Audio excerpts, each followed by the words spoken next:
Թրամփի կենսագրության մասին հետաքրքիր դրվագներ եւ նրա հայացքների մասին։ Այժմ Միացյալ Նահանգներում տեղի ունեցած ընտրությունների շուրջ կզրուցենք Transparency International հակակոռուպցիոն կենտրոն հասարակական կազմակերպության ընտրական ծրագրերի համակարգող Արմեն Գրիգորյանի հետ։ Շնորհակալություն Արմեն, մեր հրավերն ընդունելու համար։ Ձեզ նույնպես շնորհակալություն հրավերի համար։ Թրամփն ընտրվեց Միացյալ Նահանգների նախագահ, կանխատեսելի էր արդյոք սա հաշվի առնելով հեռուստադեբատներում իր պարտությունը եւ ընդհանրապես վիճակագրությունը։ Կարծում եմ, որ բոլորի համար եւ ամբողջ աշխարհի համար մի տեսակ շոկ էր ու անսպասելի էր Թրամփի ընտրությունը ու շատերի համար շատ զարմանալի էր, բայց երբ որ մենք գնում ենք թվերն ենք նայում, փորձում ենք հասկանալ Թրամփի ահաջակցության պատճառները ու խնդիրները, որոնց մասին ինքը ավելի շատ է խոսել, ապա մի տեսակ ավելի հասկանալի է դառնում, հետընտրական փուլում ավելի պարզ է դառնում, թե ինչի են Թրամփին ընտրել, որովհետեւ երբ որ նայում ենք exit poll-երում մարդկանց կողմից բարձրացված կարևոր հարցերը, դրանց մասին ավելի շատ խոսել է Թրամփը, հա, նույն միգրացիայի հետ կապված, պատկառուցել եւ ամեն ինչը դա ազդեցություն ունեցել։ Իդեպ հետաքրքիր է, որ Հիլարին ստացել է ավելի շատ ձայներ, մոտ 230,000, հա, 230,000 ավել ձայն, բայց ընտրական համակարգը այնպեսին է Ամերիկայում, որ ընտրիչներն են որոշում, ու այդ դրա արդյունքում Թրամփն է ընտրվել։ Ու ինչպես նախապատրաստանում Հիլարի Քլինթոնը պարտվեց, թե Դոնալդ Թրամփը հաղթեց, այսինքն մարդիկ ուղղակի չեն ուզեցել Հիլարի Քլինթոնին ձայն տալ, այդ պատճառով են Թրամփի օգտին քվեարկել։ Նայեք, երբ որ նայում եք թվերին, օրինակ երբ որ նայում եք թվերին, ինչու են հանրապետականները իրենց քվեն տվել Դոնալդ Թրամփին, մոտ 53%-ը պատասխանել է, որ մյուս տեխնացուին իրենք չեն սիրել, այսինքն Հիլարի Քլինթոնին չընտրելու համար, այլ կամ իրեն ատելով կամ սիրելով, իրենք ավելի շատ այդպես են ձայն տվել, նույնիսկ իրենց տեխնացուին որպես առաջատար տեխնացու կամ սիրելի տեխնացու համարելով, իրենց 38%-ն այդպիսի ընտրություն կատարել։ Այսինքն Թրամփի աջակցությունը ավելի ցածր է եղել, քան Հիլարի հանդեպ ատելությունը կամ չսիրելը Հիլարին, ու դա շատ մեծ ազդեցություն է ունեցել իրենց ընտրության համար։ Իդեպ հետաքրքիր է, որ եթե ընդհանուր թվերին ենք նայում, Թրամփը նաև ստացել է վերջին 3 ընտրություններին, հա, 2008, 2012 եւ 2016, Թրամփը գրեթե հավասար ձայներ է ստացել, ինչպես իր նախկինները, հա, այսինքն Ռոմնին եւ Մաքքեյնը, Ռոմնին ստացել է մոտ 60 միլիոն ձայն, իսկ Մաքքեյնը 59 միլիոն քանի, որը շատ մոտ է Թրամփի ձայնին, Թրամփի ձայները եւս 59 քանի միլիոն էր, հա,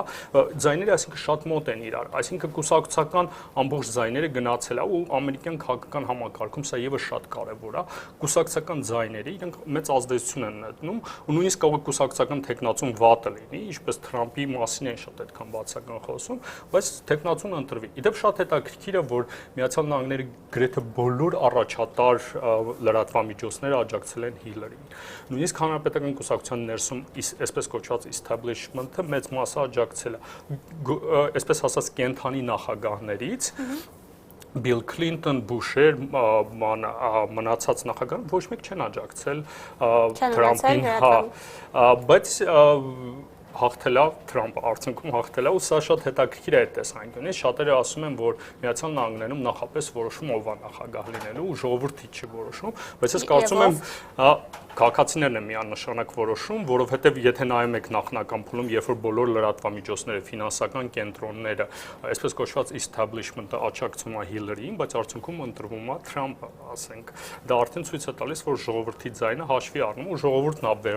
վերջի վերջո ընտրում։ Այստեղ ընտրական համակարգի առանձնահատկություն էլ կա, մենք խոսեցինք, որ Հիլարին ավելի շատ ձայն է վերցրել, ընտրիչների ինստիտուտը շատ կարևոր է ու պետքա ոչ միայն պետքա դու շատ ձայն ունենաս, այդ ձայները պետք է այնպես դասավորված լինեն նահանգներով, որպեսզի դու կարողանաս հաղթել։ Դոնալդ Թրամփը շատ ծայրահեղ արտահայտություններ արել ոչ միայն Մեքսիկայի հետ պատկառուցելու, այլև մահմեդականների մուտքն արգելելու վերաբերյալ կանանց նկատմամբ կարելի է բնորոշել վիրավորական արտահայտություններ արել։ Ինչ է ցույց տալիս վիճակագրությունը, օրինակ կանայք կամ Ամերիկայի քաղաքացիություն ունեցող մեքսիկացիներ ընտրել են նրան։ Այդ առումով շատ հետաքրքիր արդյունքներ են ստացվել, իդեպ Թրամփին ձայն տվողները երբ որ նայում ենք Իհարկե ինքը սևերի եւ այլ կրոնի մասին շատ բաներ ասել, բայց երեք իր կայքից անել է մահմեդականության մասին իր հայտարարությունը, որ Միացյալ Նահանգներում պետք է մահմեդականություն արգելել։ Այս տեսանկյունից ես համոզված եմ, որ իր վարկագիծը շատ է փոխվելու, որտեղ համակարգը իրեն թույլ չի տալու այնպես ազատ լինել, ինչպես եղել է իր նախընտրական փուլում։ Բայց երբ որ նայում ենք թվերը, շատ հետաքրքիր է, օրինակ սևերը հիմնականում իրենց ձայնը տվել են Հիլարիին։ Իդեպ 2012 թվականին Օբամայի ժամանակ Օբաման կարողացել է ստանալ սևերի 93% ձայնը, իսկ Հիլարին ստացել է 88% ձայնը։ Նաև մի թիվ էլ է ուզում նշեի, Օբաման 2008 թվականին ստացել 69 միլիոն ձայն, 2012-ին ստացել է 65 միլիոն ձայն, իսկ Հիլարին այս ընտրություններում 59 քանի։ Այսինքն եթե ասենք նայում ենք 5 միլիոն իջել է, ու նաև խնդիրը այստեղ Հիլարի չհաղթելու այդ ընտրական համակարգի հետ դել է կապված, բայց Հիլարին չի կարողացել ավելի շատ մարդ մոբիլիզացնի, որ գնա ընտրատեղամաս։ Հիլարի խնդիրը նաև այստեղ ա եղել, ու երբ որ նայում ենք թվերին, այդ տեսանկյունից շատ հետաքրքիր բան է ստացվում։ Նախ սևերի 88%-ը ու լատինոսները, իդեպ հետաքրքիր է, լատինոսների նախ Հիլարին չի կարողացել այդքան ձայն ստանալ, որը հավասար լինի, Հիլարին ստացել է այսպես կոչված հիսպանիկների եւ լատինոսների ձայների 65%-ը, Թրամփը ստացել է 29%-ը, որը շատ մոտ է նաեւ Ռոմնիի ու Մաքքենի ստացած ձայների թվին։ Այսինքն այդքան վատ բաներ է ասել, լատինոսների, Մեքսիկայի պատի մասին շատ բաներ է խոսացել, բայց շատ հետաքրքիր է, Հիլարին ինքը չի կարողացել այդ բողոքը, այսպես ասած, իր ընտրազանգվածը դարձնի ու այդ մարդկանց ուղարկի ընտրատեղամաս, վերջում ստացել ինքը 65%, իդեպ Օբաման լատինոսների 71%-ն է ստացել 2012 թվականին, իսկ Հիլարին այդքան բողոքի, այդքան չինական պատից սկսած ամեն հարցի վերաբերյալ չի կարողացել մոբիլիզացնի։ Իդեպ կարծում եմ նաև, որ Միացյալ Նահանգներում կարծես թե վերջին շրջանում վերջին 3 ընտրությունները, երբ որ նայում ենք, մի տեսակ քաղաքացիները նաև ընտրում են այն մարդուն, ով որ չի ներկայացնում establishment, հա։ Օբաման էլ կարելի ասել, նույն ճակերտավոր եմ դա ասում, օդից իջավ, 2005-ին ընտրվեց սենատոր, մինչև այդ ագինձախողումներ ունեցավ ընտրվելու հետ կապված, չէր կարողանում հա ընտրվել, բայց 2005-ին ընտրվեց սենատոր, 2008-ին դարձավ նախագահ։ Ոչ մեկ չէր սպասում, որ կընտրվի, բայց Ներողություն, այստեղ զուգահեռներ են հաճախ տանում Հայաստանի հետ, որ մարդիկ ոչ թե ընտրում են առաջադրված որևէ ընդդիմադիր թեկնածուի, այլ չեն ընտրում այս իշխանությանը։ Եվ կարելի է նույնը պրոյեկտել Ամերիկայի դեպքում։ Որոշակի չափով, բայց Հայաստանում խնդիրը այն է, որ այդ մարդկանց ձայները չեն հաշվում։ Այսինքն քաղաքացիները գնում ու միանշանակ Հայաստանում պրոտեստ, այսպես ասած, պրոտեստային ձայնը շատ մեծ է, նույնիսկ 2013-ին որոշակի չափով կարելի է համատել, երբ որ մարդիկ ռաֆի, կարող է իրենք ռաֆի մեջ առաջնորդություն չեն տեսել երկրի, բայց պրոտեստ ձայնը տվել են հենց ռաֆին։ Սա շատ հետաքրքիր ֆենոմեն է ու ընտրական process-ի ֆենոմեն է։ Իդեպ շատերը մտածում որ ամեն ինչ գաղափարական է, նույնիսկ զարգացած ժողովուրդ է, բայց շատ դեպքերում գաղափարական չի։ Մարդիկ ավելի շատ օրվա խնդրի հետ կապված։ Իդեպ ու նաև անձնական զգացմունքները շատ ազդում, հա։ Ի վերջո մարդիկ են, ունեն առօրյա կյանք ու առօրյա զգացմունքներ ու որոշում են կայացնում նաև այդ հիման վրա, որը ժողովրդավարության առանձնահատկությունն է ու դա է ամենամեծ բանը։ Մենք կանանց չանդրադարձանք, կանայք ընտրել էին Թրամփին։ Իդեպ կանանց երբ որ նայում ենք ձայներին, ուրեմն կանանց 54% ընտրել է դեմոկրատներին, այսպես ասած, 42% ընտրել է Թրամփին։ Այսինքն չնայած իր վերաբերմունքին պետք է հասկանալ։ Եվ այն հանգամանքին, որ այնուամենայնիվ Հիլարի Քլինթոնը կին է եւ շատ կանայք կուզեին նախագահ կնոջ Շատերը փորձում էին ասեն, որ Միացյալ Նահանգների հասարակությունը ռասիստական է, դրա համար չեն ընտրել, բայց ես զարմանում եմ 2008 թվականին, եթե այդ նույն հասարակությունը ռասիստական էր, Օբամային ուղարկեց Սպիտակ տուն, բայց 2016-ին Հիլարիին չուղարկեց։ Ես ավելի շատ խնդիրը ստեղ տեսնում եմ Հիլարիի հետ կապված, ոչ թե կին, հա, ոչ թե այդ սեռը ներկայացնողանց, այլ խնդիրներ, որովհետև Հիլարիի հետ կապված ինքը չկարողացավ այդ հանրության սերը իր կողմը բերել, նույնիսկ primaries-ներում ընտրական ընթացքում ինքը չէր կարողանում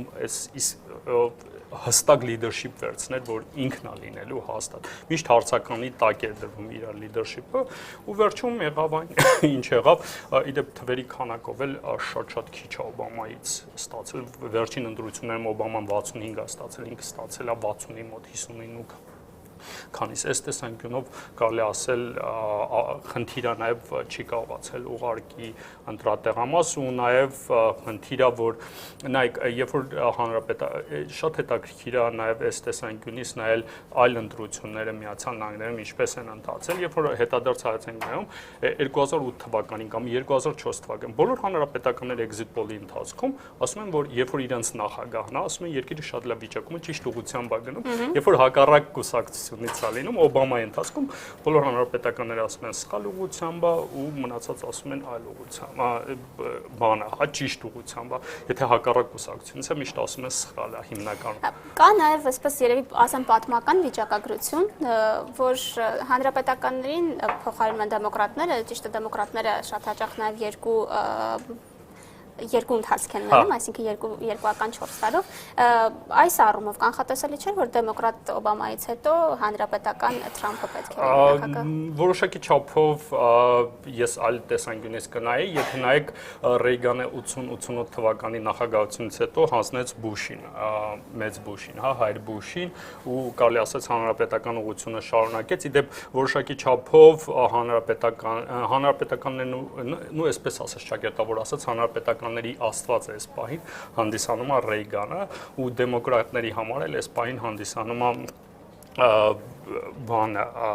կարելի ասած Օբաման է հանդիսանում այդ իրենց հաջողությունների բան սիմվոլը մի տեսակ իդեպ շատ բաները նման են Ռեյգանի իր կառավարման շրջանում 13 ու քանի միլիոն աշխատատեղ ավելացրել որը ամերիկյան քաղաքական քննարկումներում շատ կարևոր է Օբաման ավելացրել մոտ 14 միլիոն իդեպ հաշվարկը մի քիչ ուրիշ ձև են կատարում 11-ից են հաշվում Օբամայի ադմինիստրացիան բայց ընդհանուր առմամբ իրենք փորձում են ներկայացնել որ իրենք երկուսը շատ նման են իրար ու ամերիկյան հասարակության համար շատ մեծ բաներ են արել ու եթե նկատել եք Միշել Օբաման ու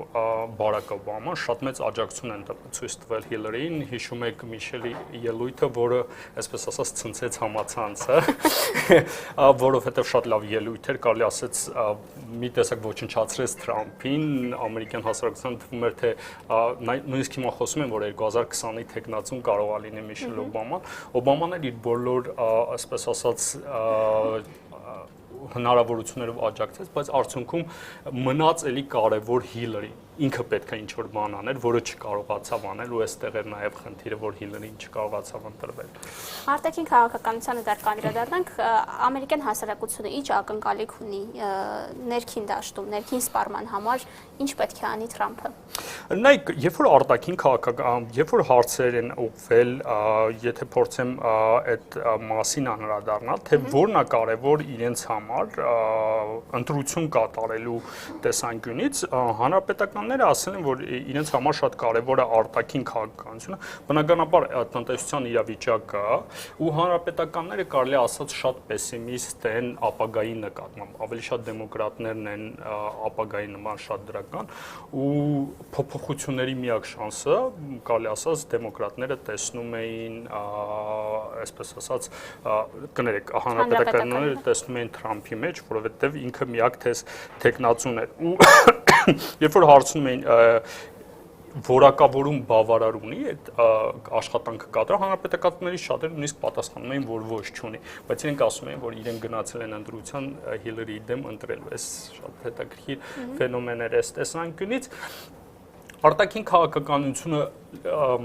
կարևոր խնդիր է մնում բայց այս ընտրական փուլում կարելի ասած ամենակարևոր խնդիրը չդարձավ օրինակ 2008 թվականին ես հիշում եմ կարևոր հարցեր արտաքին քաղաքականություն հարցը, որովհետև Իրաքի ներխուժում, Աֆղանստան եւ այդ հարցը օրակարգային է, տերորիզմի դեմ պայքարը շատ կարևոր հարց էր ու կարելի ասած մինչև սեպտեմբեր առաջատարը Մաքքեյն էր այդ բոլոր հարցերով, բայց ֆինանսատնտեսական ճգնաժամը սեպտեմբերի 15-ին, որը Lehman Brothers-ի հայտարարությամբ, որ իրենք բանկրոտ են հայտարարությունից հետո Օբաման առաջ անցավ ու կարողացավ հաղթանակ իր կողմը ապահովել Այս դեպքում կարելի ասել դա չի եղել կարևոր խնդիր արտաքին քաղաքականությունը քննարկման հարցում մի քանի տենց մոտեցումներ եղել է, բայց բան եղել։ Իդեպ այս կարծում եմ մեկ այլ հարց շատ կարևոր է եղել, երբ որ հավատացյալների, հա, եկեղեցու հետևորդների տեսանկյունից ենք նայում, կարելի ասած հավատացյալները, կաթոլիկները, պրոտեստանտները հիմնականում իրենց ձայնը տվել են Մաքքեյնին, իդեպ ինչի են Թրամփին, կարծում եմ ինչի են տվել պատճառներից մեկը աբորտների հարցն է։ Միացյալ Նահանգներում այդ հարցում կարծես թե իրենց կարևոր քաղաքական հարցերից մեկն է, ու այդ կարծում որևէ մոտեցում շատ կարևոր դեր է ունենում ընտրությունների ընթացքում ու Թրամփը կարելի ասել կոնսերվատիվ էր, այսպես ասած դեմ էր աբորտներին, Հիլարին ավելի շատ պրոգրեսիվ էր ներկայանում, ավելի շատ կողմ էր, բայց դրանով չկարողացավ մեծ ձայներ հավաքի,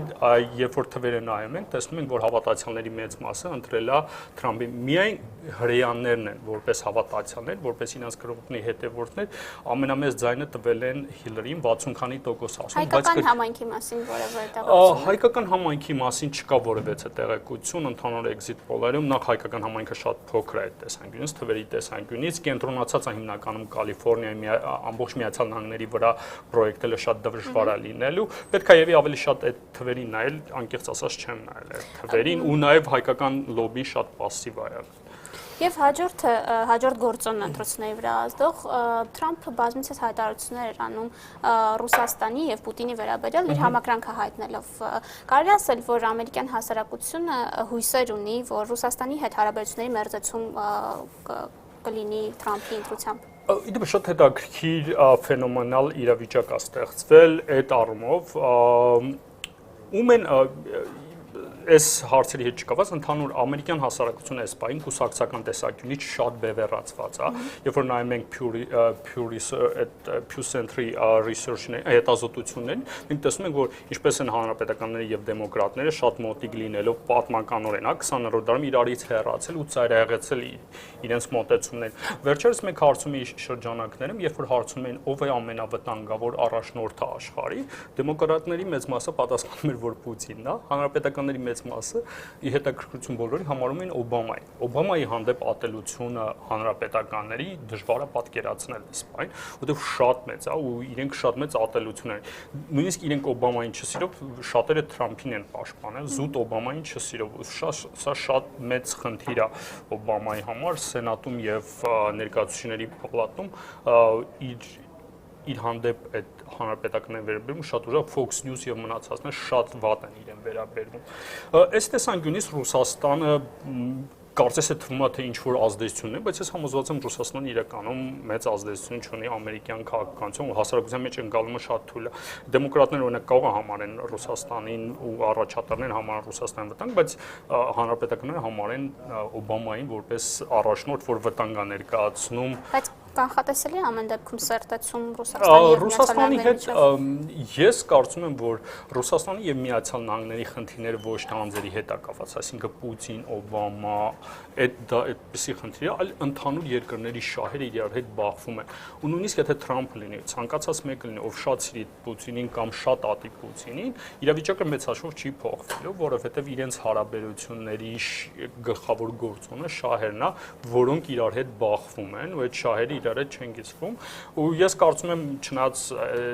ամերիկյան մեդիայում դեմոկրատները հիմնական փորձել են ասել, որ ռուսներն են փորձում մեր ընտրական համակարգի վրա ազդեցություն տանել ժողովրդավարություն, բայց համոզված եմ հասարակության ընտրությունը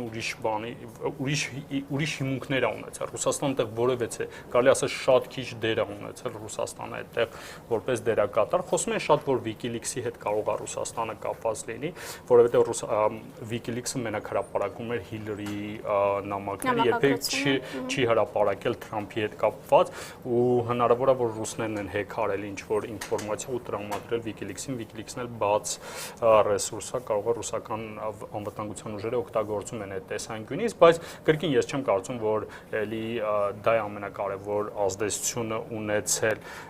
ավելի շատ ազդեցություն ունեցել Միացյալ Նահանգների ներքին խնդիրը, ու Ռուսաստանի տեսանկյունից ես չեմ կարծում, որ շատ մեծ փոփոխություններ է լինելու, իրենք շարունակելու են մրցակից մնալ գլոբալ հարցերում ու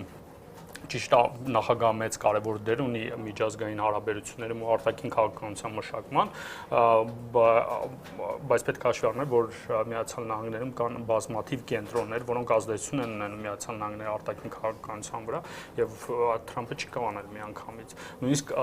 Օբամա եւ Պուտին ռեստարտ process-ը, երբ Ռուսաստանի հետ սկսվեց ու շատ լավ էին իրար հետ տրամադրված, կարելի ասել Օբաման շատ բարձր է գնահատում Պուտինի դերը ու փորձում էին իրար հետ լավ հարաբերություններ հաստատելու անել, բայց իրականում շահերը չհամապատասխանեց, չի լինում, այդ երկու երկրների շահերը շատ տարբեր են ու ով է լինի, նույնիսկ Օբաման ցանկություն ունենալով չկարողացավ կարգավորել հարաբերությունները։ Եվ այդ շահերի բախման կոնտեքստում ինչ սպասել Սիրիայում։